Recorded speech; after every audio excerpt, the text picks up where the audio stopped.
Hi everyone, it's Ian from DIY Home and Gardening.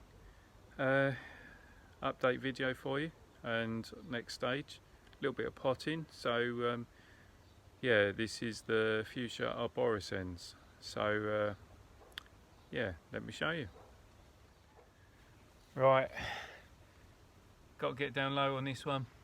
I've set up a makeshift station, literally camera resting on some bags of compost, but hopefully it'll still be just as good. So these are my Fuchsia Arborescens, or Arborescens, depends how you want to pronounce them.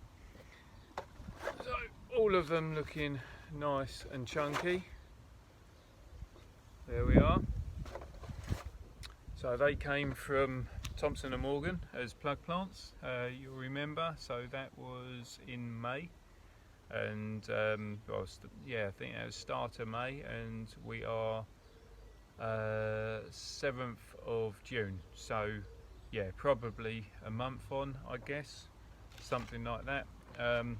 So we've gone from plug plant to, I think it was 10.5 centimetre pot that I put them straight into, and then from that into a 1 litre pot. And you can see, so that was, let me get the angle, that's where they originally stopped as a plug plant, and then they've carried on and been stopped again.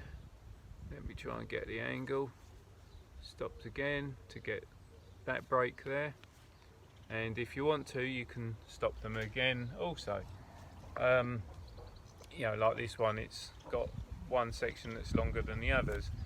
I might try stopping them at some point and see about getting some cutting material from them, but in the meantime I'm going to pot them up. So as I say, they're in 1 litre pots at the moment, or 13 centimetre, and they're going to go into this 3 litre round pot.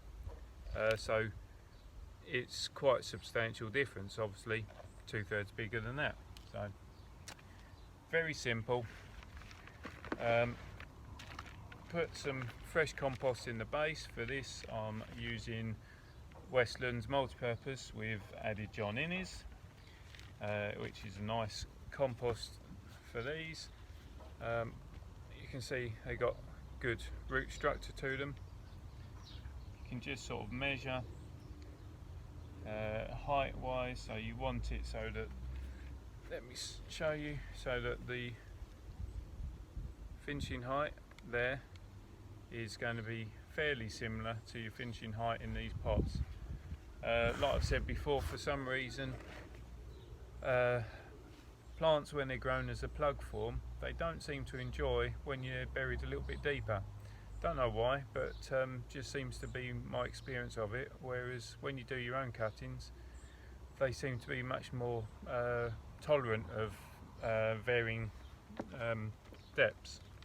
But yeah, anyway, as this is first year of growing this fuchsia, I want to make sure they all survive and do well. So we just pop some compost around the sides to start with, firm it around, and what I've done is I've positioned the plant so it's in the middle of the pot.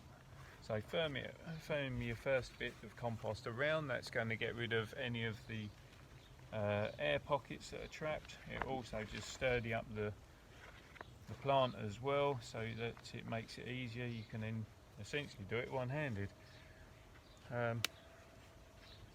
Just give it a little firm again as you go, light tap, and if you need to add any more you can.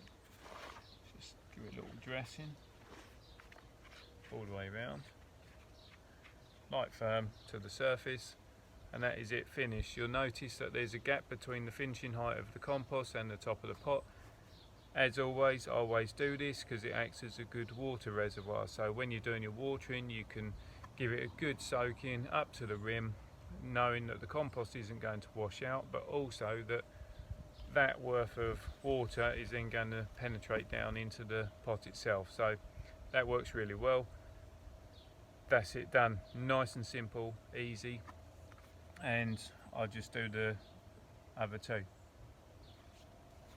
Right, back with you. So they're all potted, that's the 3 of those done.